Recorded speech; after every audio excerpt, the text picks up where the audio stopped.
How to log in to OKX account. Hello everybody, welcome back to my channel. This is me Bipin Bisnath, and today I'll guide you on how you can log in to OKX account. Well, if you want to log in or sign into OKX account, first you can get the OKX Wallet application.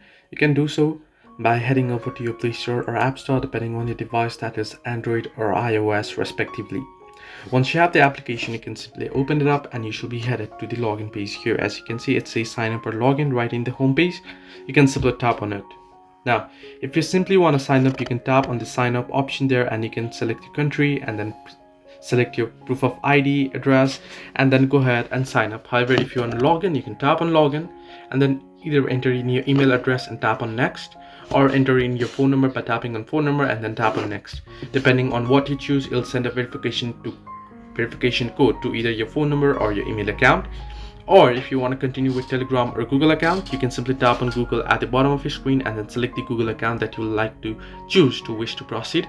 Or you can select Telegram account as well. In my case, I'll select Google account here and then it'll ask me to select a particular account. I'll select it and it should send a verification code. You'll get the verification code on your Gmail. You can check it out and then enter in the code here and you'll be logged in. So this is how you can log in to OKX account. Hope this helped you. Do like and subscribe and do not forget to leave a comment down below if you have any further issues.